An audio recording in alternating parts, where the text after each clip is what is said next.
Okay, welcome to the City of Delaware Shade Tree Commission meeting for June 27th, 2017. And we'll begin with roll call. Ms. Brewster? Here.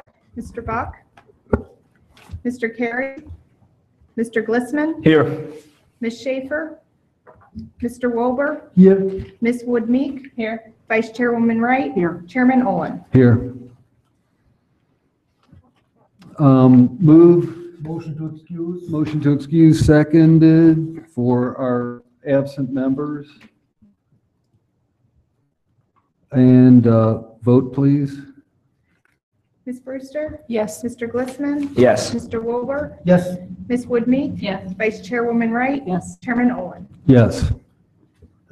Can I ask if you have heard from Mary Schaefer, our student representative? Is she even aware that we need? Yes, actually, she emailed me. She Okay. had a family vacation plan. Okay. And they, she had emailed me prior to her being appointed and with her teacher on the email thread, she did let me know she couldn't come this meeting. Thank you. Okay, great. Okay, then let's move along to approval of motion summary for the meeting held May 23rd last month, 2017, as recorded and transcribed. I move for approval. Second. Vote, please. Ms. Brewster? Yes. Mr. Glissman? Yes. Mr. Wilbur? Yes. Ms. Wood-Meek? Yes. Vice Chairwoman Wright? Yes. Chairman Olin? Yes. Okay, there's no public here tonight for public comments, so let's move right into the discussion of Chapter 1168, Tree Preservation Regulations of the Planning and Zoning Code. I should say the ongoing discussion. Let's hear from Ted, who has some information regarding some of the questions that we had last month. So one of the items that the board brought up last time was the damage of trees for soil compaction during construction period. And that's hard to monitor, and it's hard to really even come back on a developer if a tree dies 2 years later. I mean, there's no forensics that we can go and prove that just from soil compaction it was from this tree. So, and it didn't, plus the amount of time that might go into that. So I think one of the things we may recommend going forward is that we require them to put up the barrier around the root zone. I think that'll be a more effective and a better way to try to protect those trees. And that may be, in some instances, it might be one tree, but in a lot of instances, I think it'll be groups of trees that we we probably have that opportunity in some of the early on the preliminary plans to require them to put up an orange fence or something around the root zone to protect those trees. I think that would be more effective than just saying no compaction and 2 years later that tree dies and we try to come back and prove that. I think some of these area, developers or HOAs may, kind of attest that or maybe try to, Right. battle that a little bit. So that might be an effective way. I talked to, and then a lot of these questions I talked to Dave Eflin about, so we were kind of discussing that and we felt that might be something that we consider in the future. How do you feel about something like that? I think that's a good idea because it's something that's very concrete, and there's no speculation involved. Either the barrier is up or it isn't. Yes. And it's easy to monitor. Yeah. And it eliminates the guesswork. It eliminates all the other variables that are always going to take place when you talk about tree health. Mm-hmm. There's a zillion variables, and it would not be possible to prove that one single thing caused that tree's death, whereas it would be easy to require and inspect for a protection barrier. Mm-hmm. So I think that's a good. Yeah, and we could probably make it part of inspections. That it's pretty, like you said, it's pretty simple to check and make sure it's up. It's just like silt fence or something like that, so we can verify it. We would have to clearly define the tree's root zone. Yes. Yeah, I had the same question. I've learned a long time ago that the devil is always in the details. When we talk about a quote-unquote root zone, is that the same thing as what other people call the drip line, like the outer delineation of the tree? Or how do we define a root zone precisely? I mean, that's how I would define it. There might be some variation. I mean, do you guys have any suggestions on that? I think we've discussed soil compaction throughout last year and in the early part of this year. And I think we had a consensus, correct me please if I'm wrong, I think the consensus was the barrier should be where the so-called drip line is, the outer, for lack of a better term, the outer shape of a tree. The canopy. The canopy, The tree yes. canopy.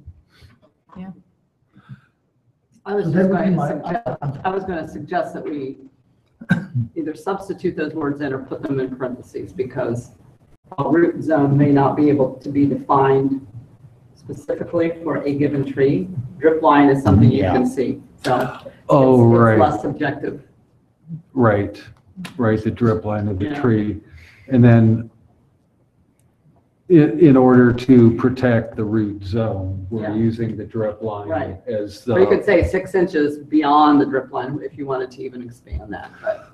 that might be a good idea. That makes sense. yeah. Now, there are some obvious exceptions, and those are columnar trees, upright trees with upright forms, like some of the Bowman red maple that have a super upright form. Sometimes Colorado blue spruce are very tight, and the roots expand beyond the so-called drip line, but we have to work with something that we can enforce. So maybe I like your idea of setting a certain measurement beyond Yeah. the visual 90 degrees down from the canopy drip line. Yeah, I think, you guys, Tom, what do you think? Makes Go- sense to me. Makes sense. Yeah. It's enforceable, and it's, At least you have some sort of okay. So is that pretty much, definitive definition, yeah. is that what you were kind of thinking, Ted? Yeah, I think, like I said, I think the biggest thing is it'd be easier to enforce. Yeah. Or not necessarily easier, I think it'd be able to enforce. Right. Well, one incident that happened, I don't know if it's last summer or the summer before, but it was the Dempsey site. I don't know if you were in town. There was a lot of. Oh, yeah, it was an construction empty site. And they Yep. had, there wasn't a wooded area, but there were just lots of individual large trees. Right, And if we had told the contractor that they couldn't park their equipment, Yeah. I don't know where they would have put it. There was parking lots, paved parking lots, but it would have been inconvenient. I can just see a situation where the developer or the construction people might ask for a waiver. well, in that case, excuse me, in that case, the developers need to be aware of the regulation. They need to take that into account in their logistical planning. The construction manager, the general contractor who oversees all this stuff, has to be aware of that when he figures out the logistics of where everything is going to be at what phase of the construction. And they have to work that into their budget, or, in terms of whatever time it takes to meet the requirements, or they end up paying into our tree fund, when that's fine too, I mean, that they can consider that a removed tree, and then we treat it like a removed tree. Yeah, I think that the barrier system just is part of the plan and put in place. Yeah, there might be some waivers in some of those, but if there's a 40-inch oak, I doubt we'd get a waiver on something like that, because it's, it's something worth protecting and setting that up. So, now if there's a 10-inch caliper tree, yeah, that might be something to consider a waiver, because, that's not, something that they could replace that for the most part. But the waivers, I'm not sure if we would, if we're going to the trouble to put the root barrier around there, or the drip, I should stop using that language now, is the drip line, that would be, I think, sufficient to make sure that we get those trees protected.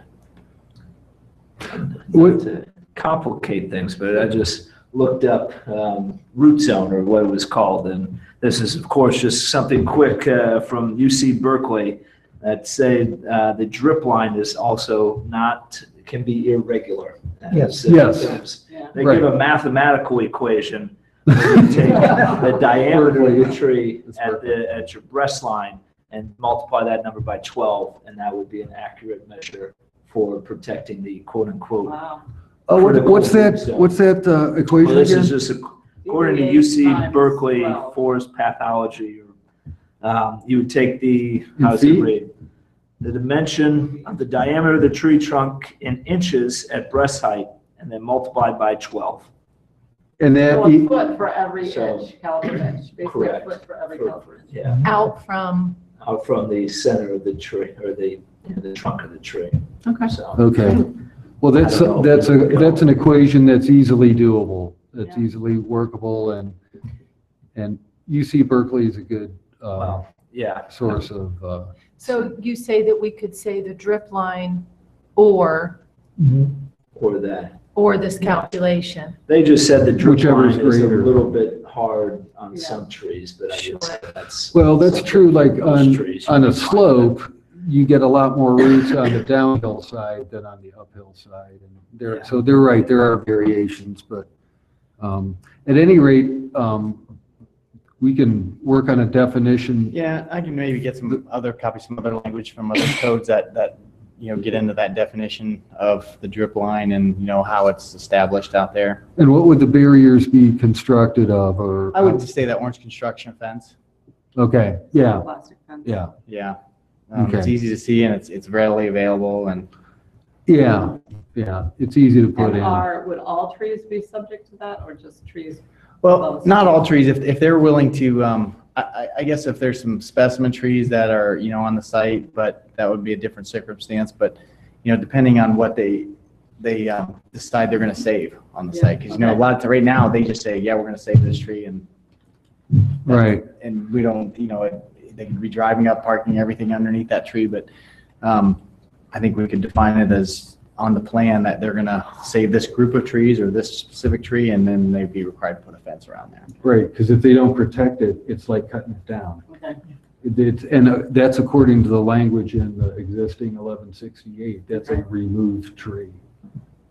If a root Okay. compaction takes place around it. One of the other items was considering the lowering the caliper inches to 4 or 5 inches for trees. I know 6 inches is common in a lot of zoning codes, so that's something we may want to consider still. I mean, we have 6 inches in ours right now. Anything 6 inches or larger, we have to count. I know you guys mentioned 4 or 5 inch caliper last time. I did, Yeah. Yeah. We can still consider it. I just wanted to let you know that the 6 inches is considered standard. Yeah, it's kind of a standard out there right now, but that's something we can revisit. Okay, so the other one that brought up a lot of questions was I'm just going to read it. This chapter shall not apply to single-family residential lots of less than 2 acres that existed prior to the date of the provisions takes effect. So this is one I think staff would like to visit and kind of take a look at, but the reason for this originally in 2002 when this originally went through was to kind of grandfather some of the lots that were already out there in so that they wouldn't receive any hardships or anything from the institution. What's the number on that one? 1168.02 applicability and under item A, I believe. So when I was talking to Dave about this, this is something, if a homeowner on a lot less than 2 acres is going to take out a tree in their backyard, they're most likely not going to clear cut their backyard or anything like that. They're going to replace a tree if they put something in there. So requiring them to get a permit, the individual homeowner to get a permit if they have a tree that they think is dying or they want to replace that tree out is kind of the way the code reads now, that they have to come in and get a permit if they want to do that. I don't know that is, I mean, I'd like to see what your thoughts are, but that's the intent of that code, is that any tree, any single family lot, if you wanted to take a tree out in your backyard, you'd have to come and get a permit, and You're required to, if you took out, anything over 6 inches, you'd have to replace those caliper inches. So one tree might cost you 3 trees in your backyard. But I think most people, if they're going to take a tree out, they're going to replant it or put something else back in there. I don't know, I guess like see what your thoughts were on that. Well, I just thought it was really, I think I brought it up the last meeting, and I thought it was, I was trying to figure out exactly what they were saying. I wasn't promoting one idea or the other, but I thought it was confusing. I think that most city lots, I would think 90% of city lots are going to be less than 2 acres. Yes, most of them So are, they're yes. not going to even, that's not going to be an issue. Maybe closer to 95, I don't know. Yeah, a lot of them. Yeah, and they say the entire chapter does not apply. Right. So all of 1168, everything that Elaine sent us, this whole thing, does not apply to 90 or 95% Whatever that number is. of the lots. Well, that's if Well, I think they were around before 2004, which a lot of them are.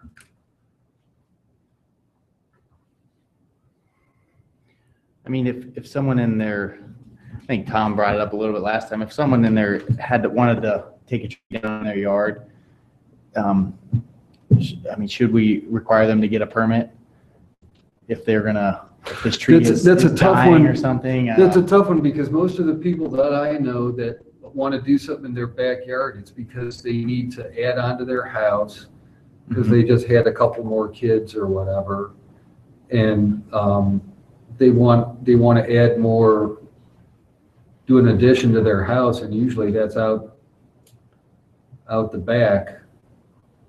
And you kind of hate to see Yeah, the trees get cut down, but you hate to see a family going through additional financial trouble. well, and the other thing is I know what happens now. We can't police everything that happens. I'm sure there's people out there now that have, probably taken the tree down without us knowing it, and probably planted another one there too. I'm sure the majority of trees have come down without the city. Yeah, and that's just, we'd have to hire a whole new, I don't know how you Department to- police it.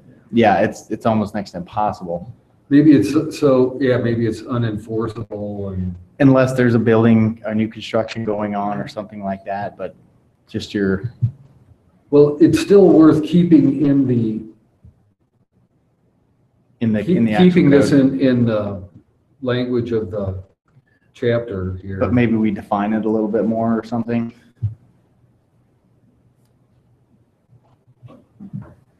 Yeah, should there be some responsibility? But see, then how do you monitor that? You can't be in everybody's backyard making sure on Saturday afternoons, making sure No. they're not sawing down a tree.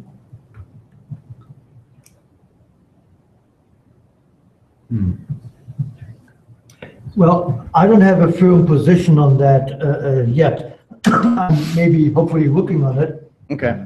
As And a that's member fine. of the Shade Tree Commission, I'm less concerned about individual trees being chopped down and disappearing in somebody's backyard. Excuse me. Especially if these trees get replaced with another one. I'm concerned about, large swaths of land, a developer coming in Yeah. that works with 50, 60, 80, 100 acres. What happens to those hundreds of trees? That would be my personal focus. Yeah. Also, when it comes to private homes, there's the issue of, privacy and homeownership and private property. I hesitate to get too much involved with that. Yeah. Having said that, on the other hand, however, for example, in my neighborhood, if you drive up and down Richards Street, I think it's called, that's an older development. People had huge trees in front of their houses. These trees, some died, some some eventually may pose a hazard. They were shading everything. So if you drive along Richard Street today, the street looks very empty, very deserted, because many people removed those, very large trees. It does not look good at all. The tree canopy has virtually disappeared. It's like a disaster zone. I don't like to see that happen either. So I think we have to find the right balance, between of things, and that's easier said than done. Yeah, that's difficult. The other thing, and we can talk about this more, but that's something else to think on that one. Maybe we can find some examples of some other codes. It was also brought up, how can we deter landowners from neglecting their landscapes so that we can police that? And in talking with Dave about a little bit more about that, we every development that comes in now is required to submit a landscape plan. If we notice a development like, man, there's a lot of shrubs missing out of that, or there's a lot of plants that have died, we can always pull that landscape plan back and take it to them. And so this is what the original landscape plan was. You're missing 5 shrubs and 3 trees that have died. We kind of need this taken care of to bring it back to what was originally approved in that development plan. So there are some safeguards in there.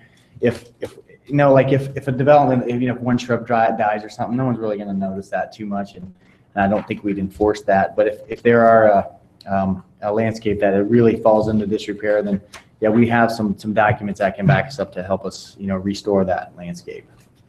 Well, and how far back would you go? 2 years, 5 years? I don't. That's a good question. Well, it's already written in here that after 2 years, they get, and this is supposed to happen to every development, the 2-year inspection, and then the trees and shrubs must be in, quote, healthy, vigorous growing condition, unquote. And that's after 2 years. Is that street trees? And specifically street trees? I'm looking under 116809. Yeah, D.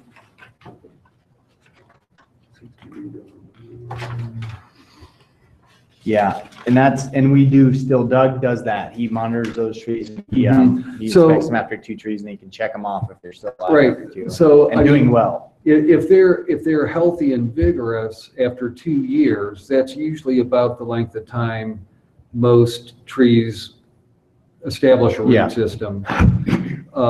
Then I think it's pretty safe to assume, not always, safe to assume that they're going to be, for the most part, okay. But there still might be cases where somebody deliberately on the 3rd or 4th year doesn't want to pay their water bill, doesn't water any of their trees. Say it's the owner of a shopping center or something. He's got 50 trees to water, doesn't do it, and they all die. What do we do about that? We saw that a little bit of Panera when it first went in. There were some horribly maintained. That was the example I was going to bring up. Right. Yeah. My concern is that if they don't take care of them the first year and the second year, then they think they're off the hook. And the 3rd year goes bad. I mean, I think what happens in the first year is indicative of how they will repair or replace things 5 years from now. Ideally, I mean, you could have ownership change or, leadership change, but, ownership. a lot of times, for example, with that Panera Bread, a lot of times it's a landscape dispute between installer, and then there's a issue with installer, just from my history. And then the installer is then fired from maintenance. They hire another one, and the other company will not maintain or replace those plants because it's still on the warranty from the original installer. So then the city is stuck looking in the community at this tension that's going on between the installer and the new maintenance company. A recent example of that is Pennsylvania Avenue and US 23, that new landscape on the entrance ramp. That's the city's landscape right now, but it's still under the control of the contractor from last year. So we can't really go in and spray the beds, clean the beds out or anything like that. It's still technically under the contractor's control. So that's why it looks so terrible. I mean, there's weeds growing up in there. Is it even completely planted? No. There are empty beds. There's empty beds in there, and there's room for 20 trees out there. I know, I mean, it's almost, we want to go out and do something, but we really can't because it's an ODOT contract and it's still Right. under the control of the contractor, like you're talking there. And, so, I mean, there are situations like that. You're absolutely correct. And that's just infuriating. Right. You know, that project wasn't even completed by the installation. The Well, folks and got the now, if they're going to replace some of those, and that 1-year guarantee starts all over again. So, it's. Yeah, that's in the- It can chapter linger too. on, I guess, is the other thing. But with the landscape plan entered into file, we know what it's required to look like. So if we notice, after 3 or 4 years that it's not really where it should be, we can always pull that back out and bring that back to them. That's good. So we have that, but I don't know how far back that goes. I'm sure, I guess whenever we update our code to require a landscape plan would probably be the date of how No. far back our plans go. Is that chapter 1166, the landscape plan? I'm not sure. I don't have that in front of me. Because Dave sent, did you get that email from Dave? Yes, Okay. but I didn't print anything. I haven't had, just today, Dave Carey sent Susan and I an email, and I was aware of this because Elaine sent it to me once, a couple months ago. Chapter 1166 describes the landscape maintenance procedure, and I think, is that, Yeah, does that might- that contain the specs for what you're talking about in this, It like, could be, 2 yeah. to 5 year period? I'm not sure. I have to look at that. Okay, so that's something else we need to kind of clarify before we make our final recommendation to city council on this.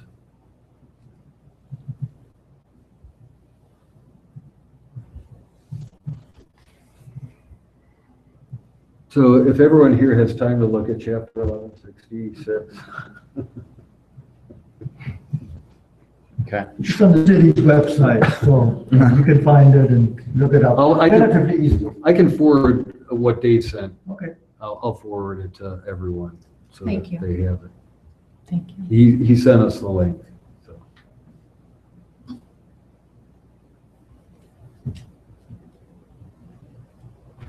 All right, so then as far as some of the other stuff we were talking about, did you have any other, I think the only thing I didn't talk about was on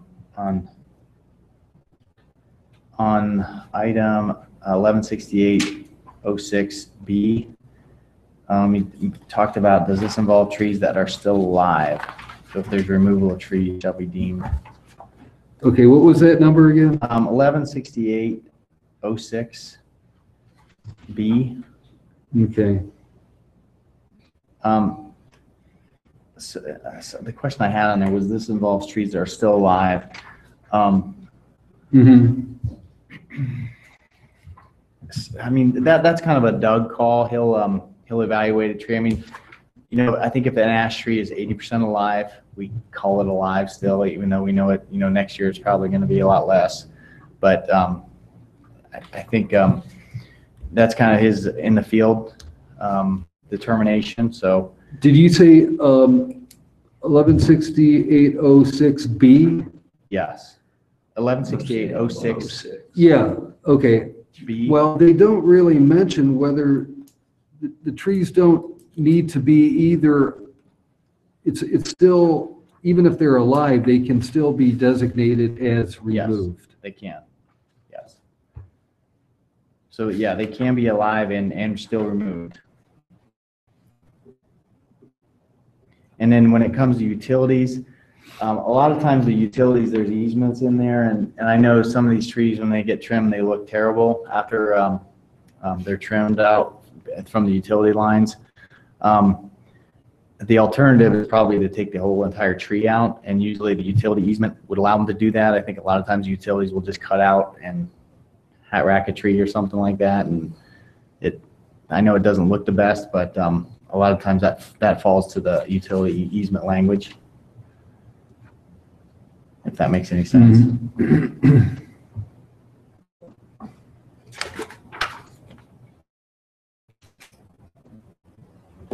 Okay, I'm sorry, I'm not following. Are you saying that we should give utility companies a choice whether or not to trim a tree or remove it?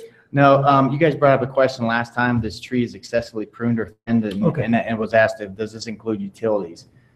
Yeah, and a lot of times, utility easements language is, we don't have a choice in that, it's already defined in that language.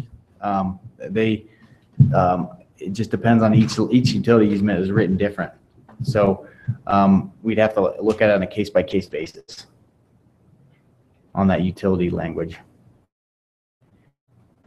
That often fall, in the past, it has fallen under Doug Richmond's jurisdiction. He may see a tree that has been pruned and butchered, and then in the past, he do AEP or whatever utility Right. company and say, hey, this is not acceptable, remove the tree at your expense, and then they would be happy to do Yes. that. Yeah. And like I said, that's a case-by-case basis. And yeah, I know sometimes they'll just shape out a tree that, right around a utility line, as long, their biggest concern is that the tree won't fall on the utility line and cut the service. Okay. And, we can have Doug, and I should mention Doug will be back next month. So Really? we can have him chime in on some of these things too. Yeah, I'm curious to see what some of his, because, like for instance, on this designating trees as removed, those various conditions exist on a construction site. That could add significantly to the amount of money in the tree fund, the tree replacement fund, if they end up having to, if they don't just outright replace those caliper inches by planting, then that could result in more money for the tree fund, if that's enforced. And it is enforced. Doug will review the plans, or a certified arborist will create the plans that they submit. No, I'm talking about like back to the compaction thing. Oh, okay. And those other, there were like 3 other conditions on things that can happen to the trees during construction. Okay. So I'm just saying I'd be interested to see what Doug has to say about that also. And you were going to talk about the per caliper inch funding. Because last time you suggested, I think that the $115. Yeah, that was just Numbers for, suggested. just because of that's how it came up with inflation, Yeah. So, talking to Dave about this, one of the things we proposed were, I think we went over last time how this should be probably in the fee schedule and not in this actual part of the zoning code. That way it can be updated regularly, probably annually. Some years it may change, some years it may not, but we should look at what it would cost us to plant 2 trees. I kind of talked to Paul a little bit before, but what it would cost us to plant 2 trees, and then also look at what it would cost us to plant 200 trees, so that we can figure out a number that's somewhere in between that. So, because obviously planting 2 trees is going to cost a lot more than it would to plant, with the bulk of 200 trees. So, basing that number off of that, as opposed to inflation, may be something that we would want to consider versus, instead. Just because I think we get to a more defendable number that we can defend if, why did we choose that number? Well, because this is what it costs us to plant trees, and this is somewhere right in the middle of that range. That makes sense, and I think that, I still think that the adjusting the number for inflation is still defensible. However, because that's just the way things go. Everyone has to account for inflation in their budgets, but with a commodity like trees, there's probably a little more up and down than just the straight rate of inflation year by year. Because if we have, like we were talking about before, if we have 2 years in a row of drought, then the wholesale price of trees is going to go up. Some years, if there's a glut of stock, then the price might stay the same or go down. So we might actually come out ahead by doing it. Yeah, and doing it this and way. again, I know I harped on this slide, but I think having it in the fee schedule will be more beneficial in the end, because then it allows us more chance to update that. Well, that's where it's going to be, definitely. That's one of the main reasons we've done what we've done so far, so that we can have that discussion.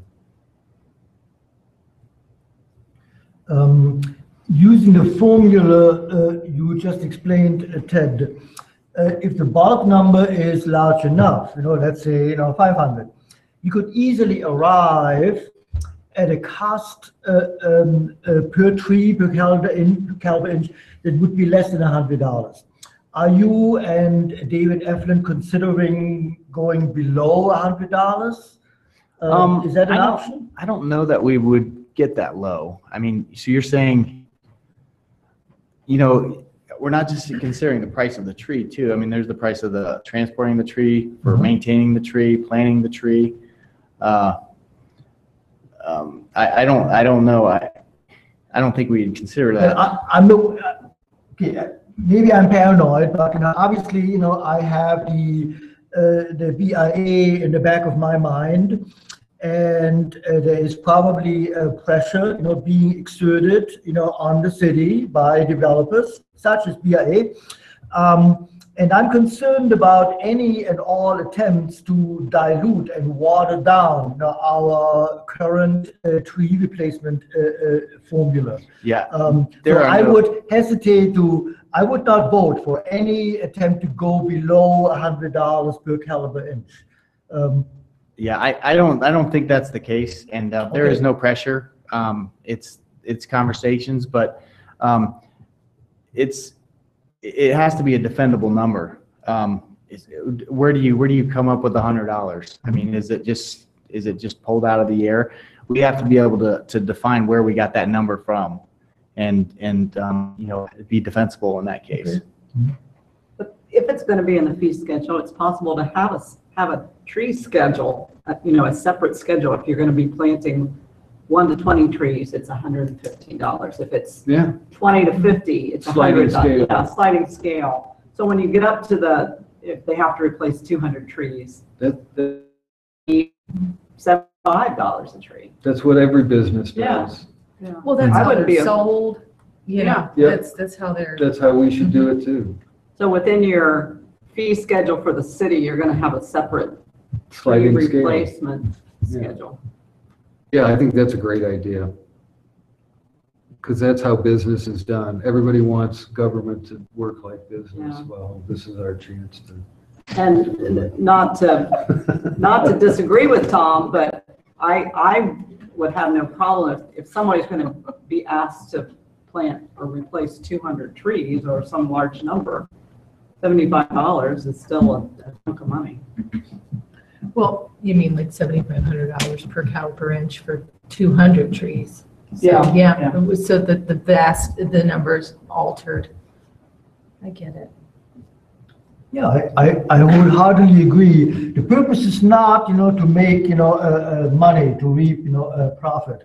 The purpose of the Shade Tree Commission, according to our charter, is to maintain the current tree canopy, in the city. And that is the ultimate, goal and objective, as I see it. Right. Oh, and while we're on this topic, I like all these ideas that I've heard. Before last meeting, I made a formal request to our city attorney to let me know if let me know what any tree replacement fees have been paid in, and if they were at the $100 rate, to make sure that they weren't, since we took that language out of the city ordinance, wanted to make sure that they were not going below that $100 per caliper inch rate. So, and, you know, a number of city officials said that, no, we're not gonna go below that rate. The rate's gonna stay the same. So I went ahead and did a public information request on whatever fees have been paid into the tree fund since, I think it was May 8th or May 9th, whenever I sent the email to our city attorney. I have not heard back from him. Linda, do you know if anybody's paid into that fund and if they still do the $100 caliper inch? I honestly don't know. Okay, because I think Elaine's written down. She'll probably ask Darren about it. okay, if you could ask, yeah, that would be great because you know, many city officials assured me that, oh, we're not gonna change the rate. It's gonna still be $100 per caliper inch, and that's great. So I just went ahead and made the request, a public information records request, just to keep track of what fees are being paid and to ensure that, yes, they are still at the $100 per caliper inch. Right. So if we could find that out, that'd be Absolutely. cool. Thank you.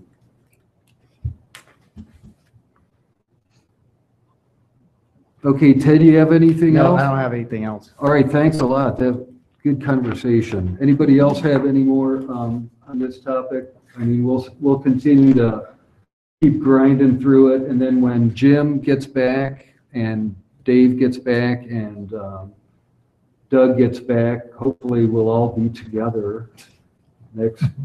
Together again. Yes. Together. Happy family.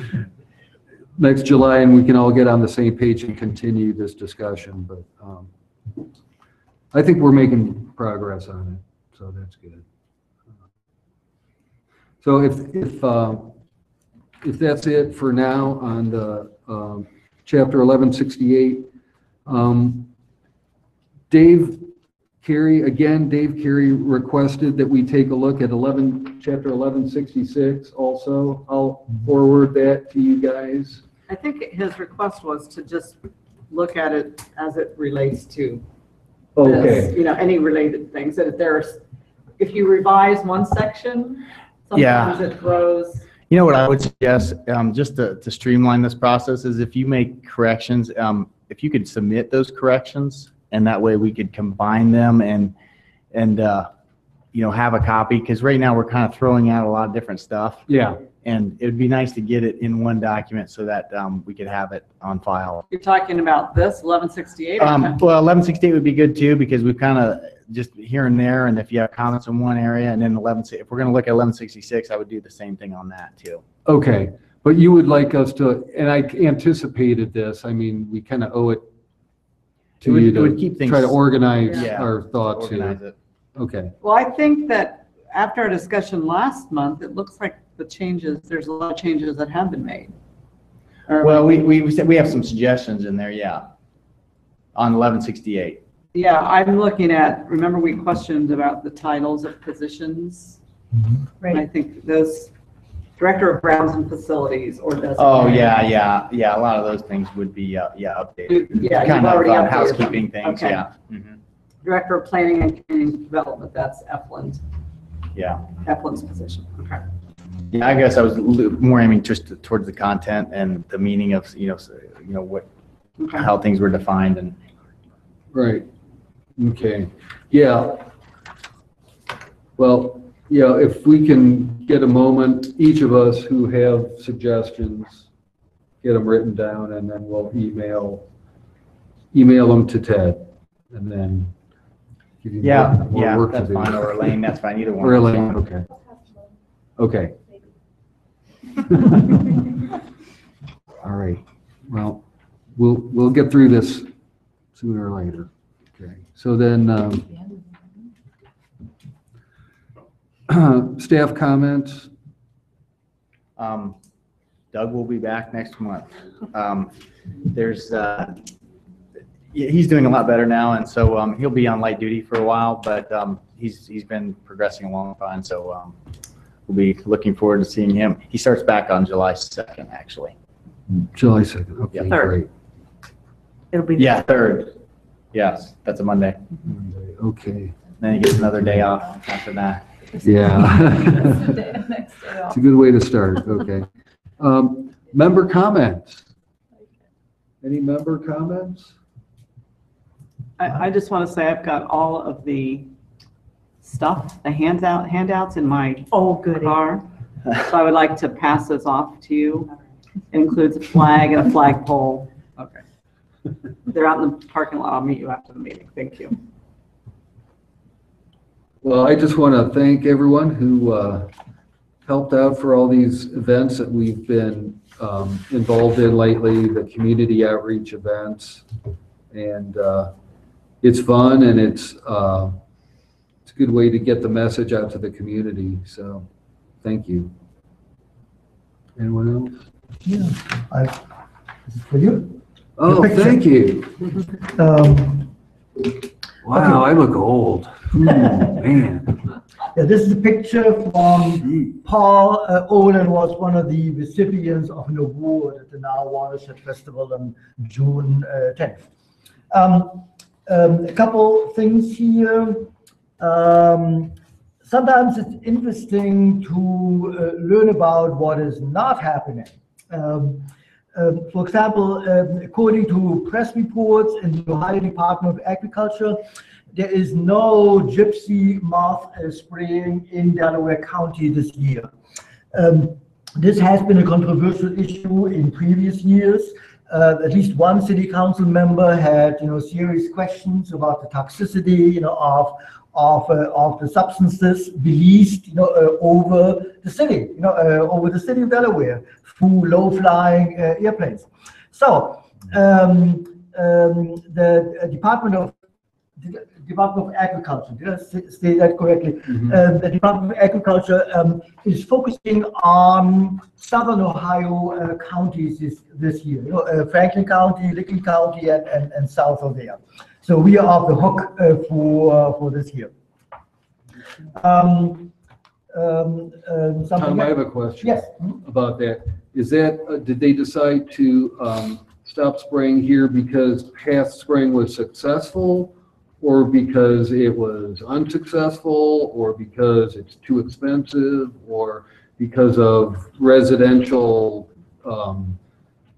resistance, or I mean, did they give any analysis as to why they decided not to spray? I've not contacted the person in charge, and actually his name escapes me. I met him once. Yeah, I do.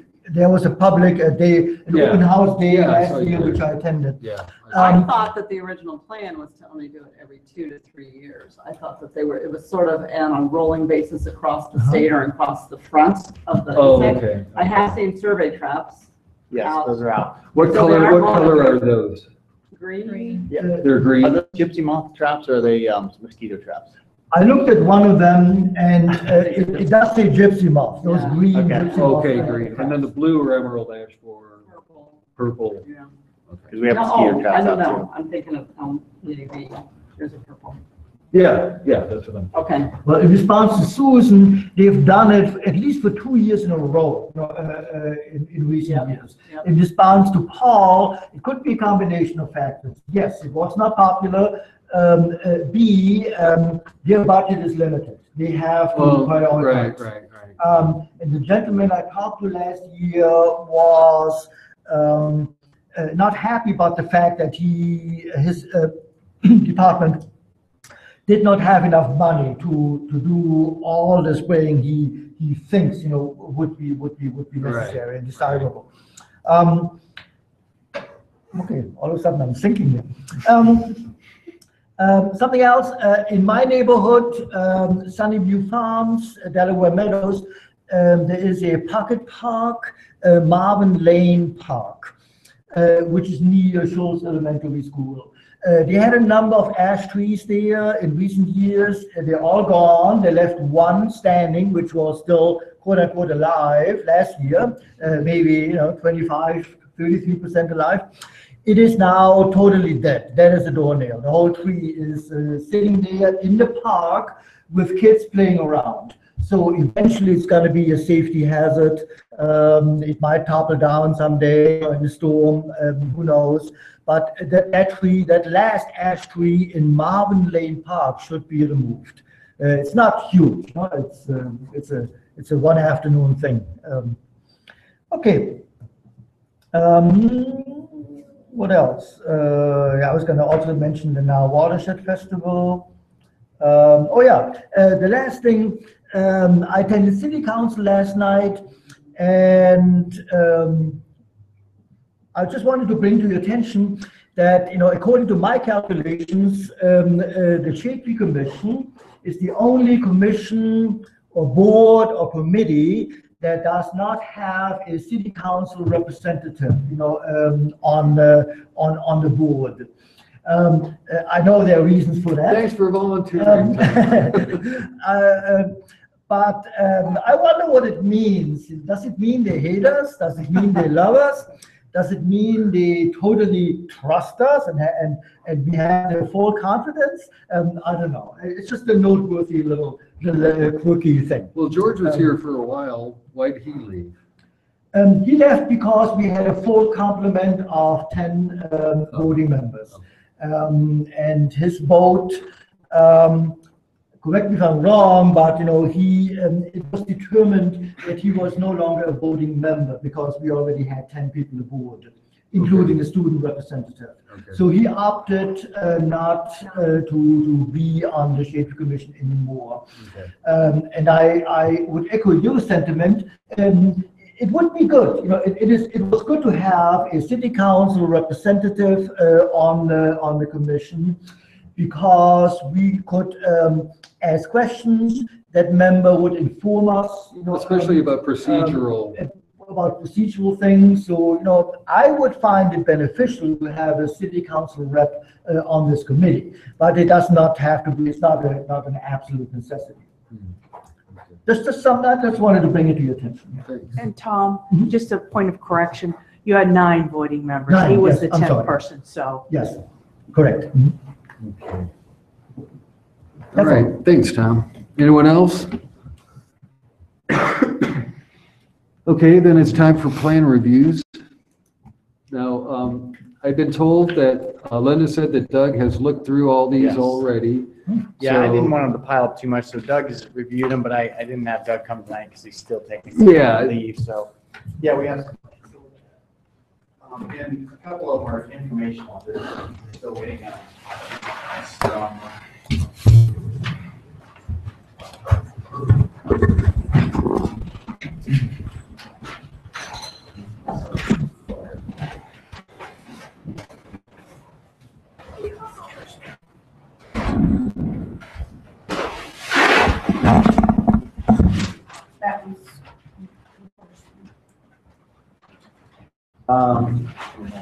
Compton's Crossing.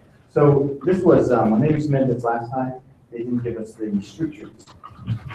So this time they submitted their plan for street trees. We've outlined the ones that are technically on the street. A lot of these others are like along here, and here they're not considered street trees, but they still fit within our, all the street trees fit within what we define as street trees. Really, 2 more curb cuts off of 23? Yeah, you see right there, yeah. Is this the one already existing for the houses used to be? I believe this is, and this is a full signal. So this is the actual Okay. pedestrian crossing. Okay. And this one is probably just. I think this is still signal light also. Oh my gosh. I'm not positive. So there's going to be 2 new lights between This light major- exists. This light already That one exists. exists. So This one Kroger's exists. is up Yeah, here? right. Yeah, those 2 lights outside of Kroger, Yeah. right? Yeah, But this one Yeah. doesn't. Yeah, Okay, this is, will be. yeah, I'm not sure. I'm not, better not They say. just pull one up. That looks like it might be across from Stratford, is it Stratford Woods, the housing development, see that cut right there? Yeah. Which they could use one. Oh, okay, yeah. They use a light, that's for sure. Okay. But I did hear the lights are gonna be synchronized, There was that, yes. Famous last words. Uh-huh. This is 20. How do you synchronize coming from both directions? That's difficult. Well, with these left, yeah. Doug does a great job of species and family diversity. There's a good deal. We have a large buffer down through there too.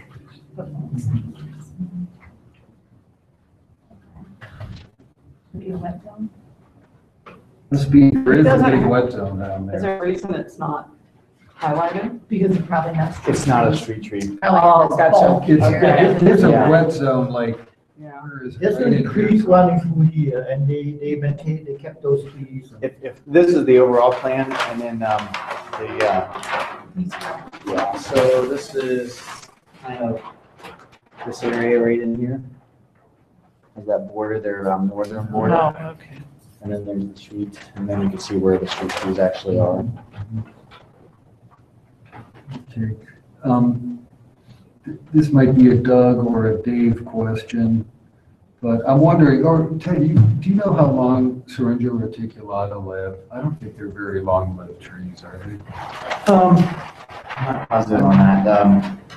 So I'd hate to see, we planted an awful lot of them, and I hate to see those have to be replaced in like 15 years.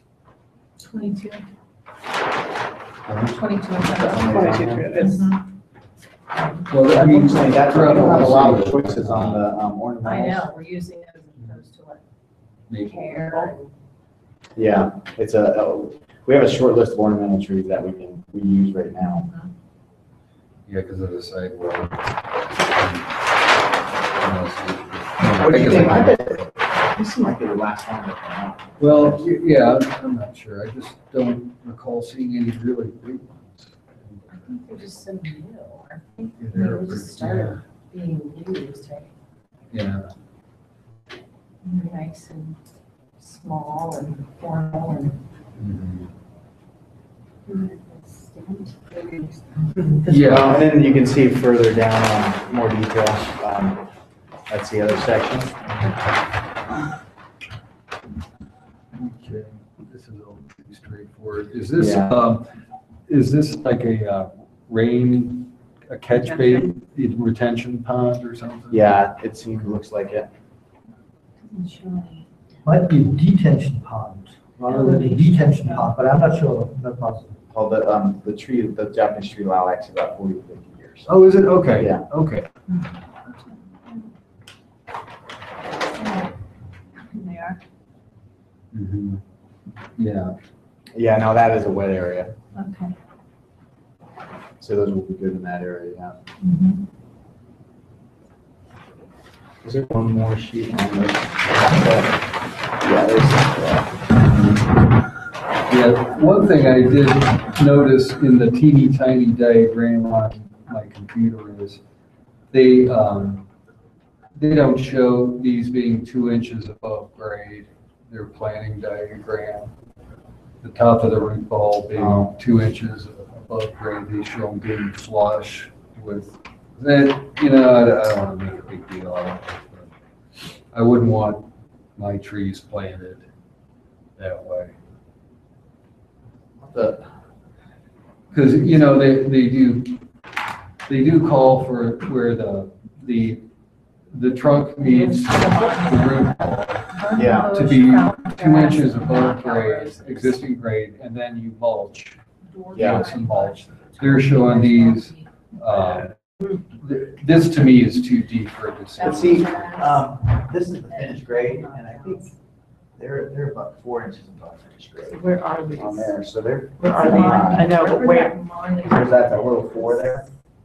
Finished grade is this skinny one. Oh, okay, I They see. kind of create a little Okay, mound and then okay. gone across. I misread that then. Okay, that's good, that's good. Thanks for pointing that out, because I was looking at it, I didn't see this as being, I thought this was finished. Yeah. All right, yep, anybody have any objection, I'll stand these. I mean, I still have misgivings about the way Meeker, the whole Coughlin Crossing area looks, but. And it's Coghlan Coghlan. Crossing, yeah. Well, good, not calling. Yeah. You've been corrected. Yes. Okay. Now we have Well- officially been corrected. I stamped it upside down on purpose. No, I have a just red kidding. pen. We- You want a red pen?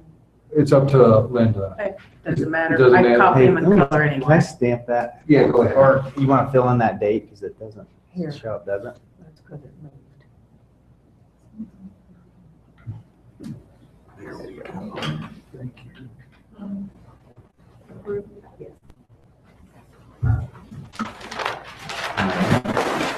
I'll get those out of the way. I want to start asking for. All right, community at Glen Ross. So this is on the south side off Cheshire Road. North is obviously up. They have this new development that's coming in here. These are the street trees. Nothing was out of off the deviated from the plant list, the street tree plant list.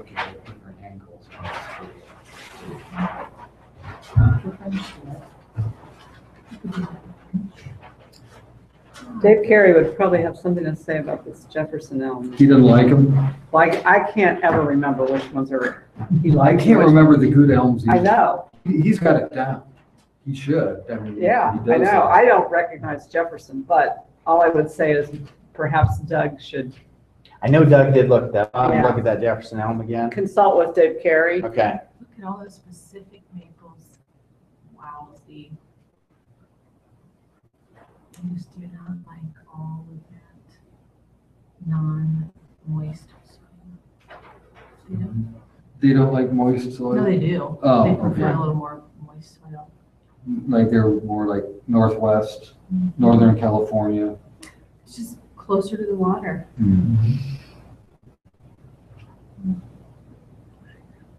It's so beautiful. Well, I'm gonna trust Doug's judgment on that. If you, Yeah, he's looking. who's gone through Yeah. and has done, I don't have any knowledge really of this species, truncatum. It's a hybrid with what? Platanoides, probably, is that platanoides? Yeah, Probably Norway, yeah. Yeah, I'll go with it, I guess.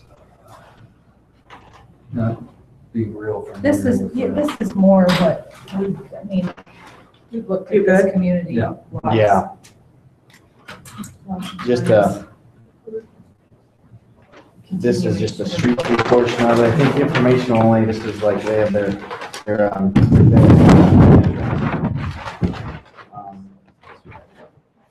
they have a lot of landscaping going on past that.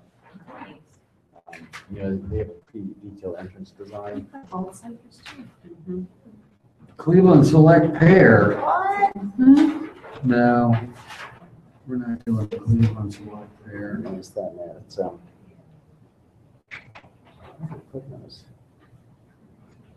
Where it is. Can you take your red pen and just kind of put an arrow to that or something? Maybe we'll take a look at that. And there's the Frontier Elm. I think that's a preferred one. But again, I would double check Yeah, with Dave. I wish I knew. Do you want me to make a mark about on the? Just a question mark to, that's what I would do. Check there.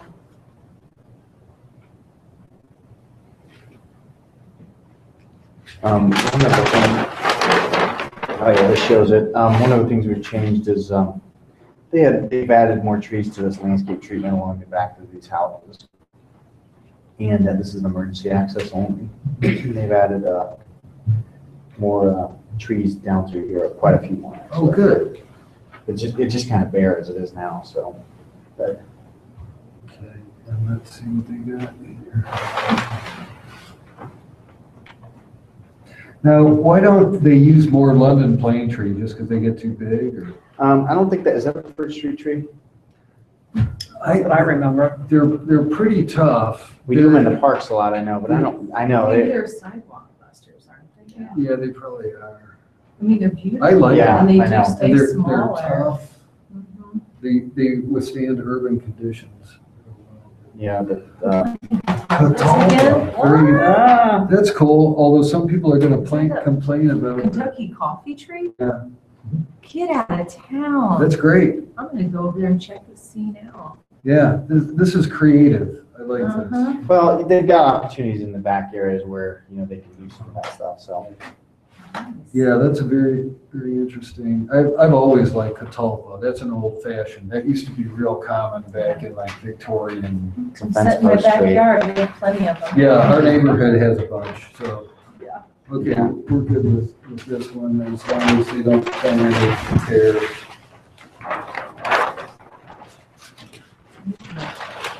This one. This is Belmont Place. Okay, so this is again in the south over by the new Delaware Career Center. They're just, let me see if this other one shows you. Okay, they're extending the first phase of Belmont Place. This is off of, I wish I had a map. No, it's south of Cheshire. What's next to it? South of Cheshire, across from Peach Blow. That's where you enter this development, and basically, if you mirrored this over there, that would be the first phase of this development. And then, yeah, there's street trees. Zelkova, yeah, on the intersection, he likes to put Zelkova. Yeah, I'm glad they're still here though. I mean, plenty of room. You get good visibility with those.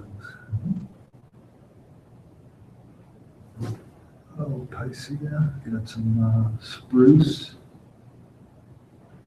Spruce, a sweet tree? I think that's No, it. Oh, Acer, Acer. it's the same Oh, Pacific. oh, okay, okay. I thought that looked like Picea. 10 years ago, it was hard for me to think of the Cheshire Road being part of Now Delaware. you're I'm down having Peach a real Blow. hard time with Going all the way up to the Do they keep annexing Yes. land or? Yeah, it's getting down to the far reaches. This is where part of Evans Farm, that new development coming from Winchester is gonna be near here. Okay. Now, is Pollock Road between Olentangy Street and Points South, is that the township or is that the city? Both. It goes in and out. It goes in and out? Okay. I'm good with this. Everybody else okay with it?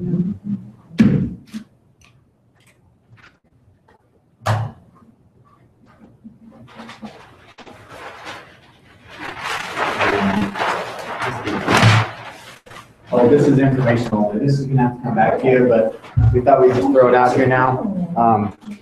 This is the preliminary plan for, this is Kroger's out on the west side. Kroger's is right here.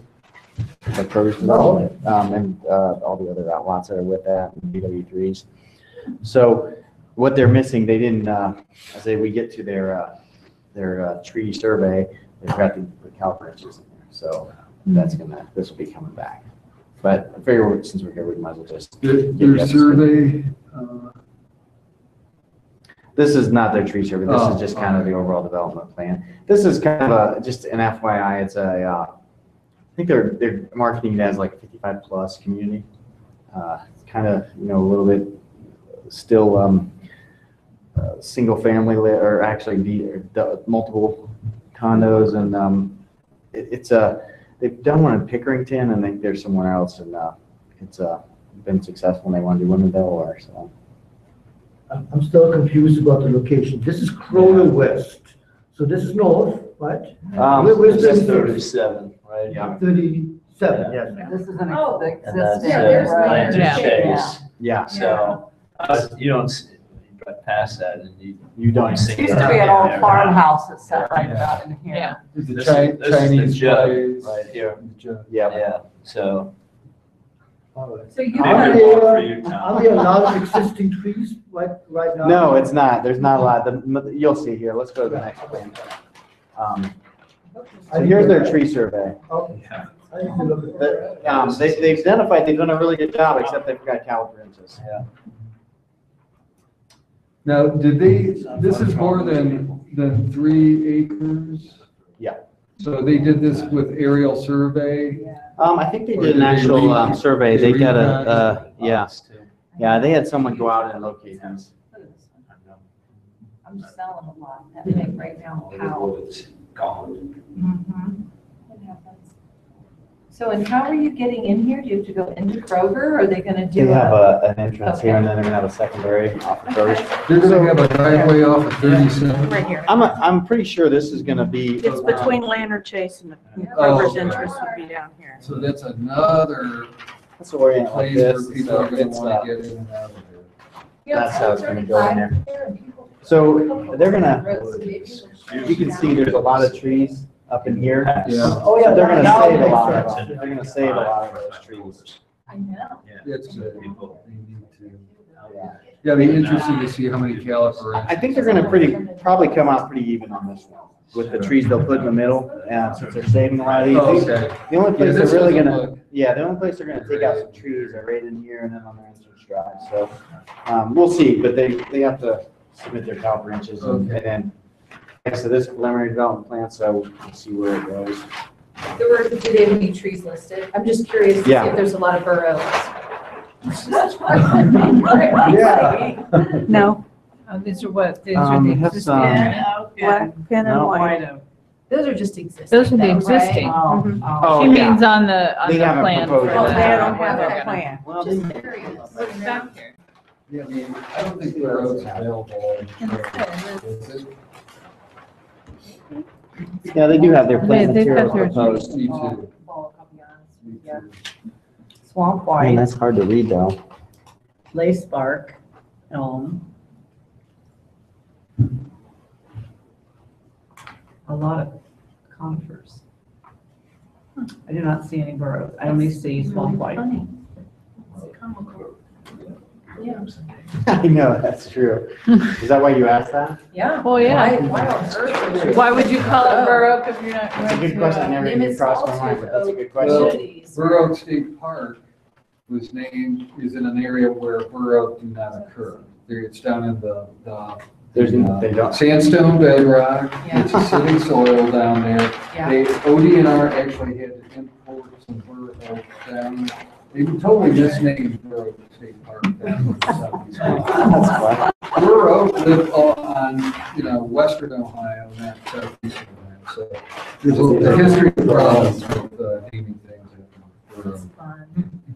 Yeah, I do. I'm gonna bring that up, that's a good point, I did not Yeah. even realize that. Yeah, they live out in the limestone shale bedrock areas, not sandstone. And Bur Oak State Park is down in southeast Ohio. There is Someone trying to no, be funny or something? I don't know, but I remember I was in the Youth Conservation Corps back in '70. That's how far back this goes. I'm sorry, that's so And- cool sounding. In the Conservation. I know. there used to be an old farmhouse that's out here, a house and a barn, and there's some big trees. And I wonder if one of those, is it still there? It's also overgrown, you can't There's tell. one for sale. I'm just wondering if one of Maybe they those just is a bought it burrow. off. Like up in here? Yeah, I think Yeah. this right here is the driveway, Or- it's a little bit. maybe it was here. Oh, yeah. What are, No, there's one here because Miller's is here. Yeah, No, it's no, over. that's a modern house, Yeah. there's a Okay. farmhouse. Oh, there's one buried back there, okay. I think the house is gone, but The tree may still remain. it says a cherry and Well, there's a brown. handful of these light colored ones. Nope, pear, can't imagine that's large. What about powder blue? Elms. Yeah. I don't see any, I do not see any baroques. I thought maybe that was included. There was some somewhere in there. It's nothing, just pulled straight out of the hat. Bur oak, let's feel it. Yes. Yeah, so that one's just information, just FYI for now. See There are what, some huge Bur Oak Delaware wildlife area. Have you ever hiked up there? Yeah. It's big, big Bur Oak.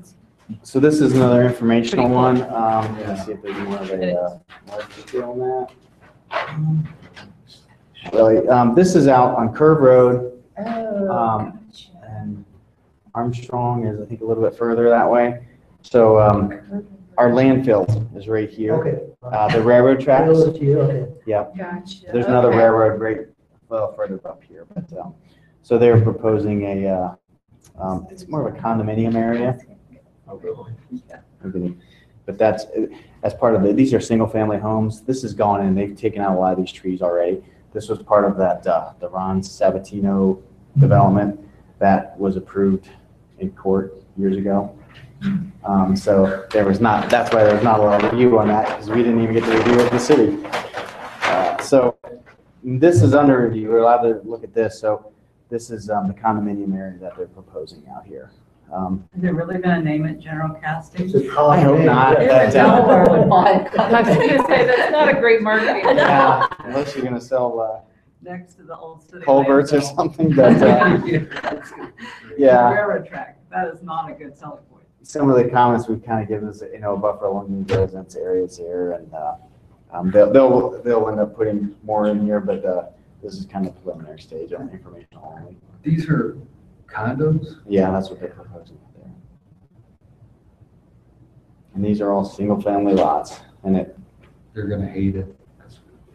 It's so not aesthetically at all nice, these random parking, nowhere. I just, It's so north side of Columbus. yeah. Yeah, you think of It is. Moonglow off 71, you know? It's just not even a walking path, like, there's not it's all drive-in, and, I mean, I'm sure sidewalks might eventually come, it just, yeah, there should be sidewalks in this part anyway. What's with the General Castings own this land I originally? have no idea where that name What is came that? I'm bugged by that. I'm bugged by Burrow, these people need to pull it together. from. Yeah. I don't understand General Castings. The Columbus I think company they do. did. I think they do own some of that land out I there. see, okay. Stamp their mark on it. Should future residents worry about the landfill on that side? I mean, That's why they have heavily these- leachate, methane, you know. Well, but it's constantly tested and we monitor those levels. But, per, it's probably the EPA, we have these boundaries. Mhm. Like, I think this zone, you can't put basements in, this zone, you can't, or something. That's what these lines are. And there is a leachate collection system that Yes, was I know, installed. I see it, yeah. Yeah, that's what these lines We have to do signify. quarterly reports because we have to monitor it for probably forever. Yeah. And I think it drains to the other side rather than this side, if I'm. Yeah, correct. I think, or even maybe north towards Cactus Hollow. Yeah, that's what I mean, yeah. Are these soil types here? Yeah. You obviously are going to get much more information on this the next time you see plans. Maybe we'll have a recession again. We'll never get that. Or at least they'll change the name. Yeah, so that's just another informational one. Okay, thanks for the warning. Yeah, I know. Thanks.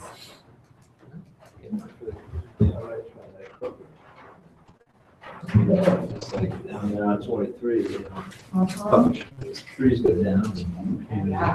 It's all fired up. Same thing's gonna happen out there. Oh, Keep this reading is- comments, yeah, on. Yeah. on that. Yeah.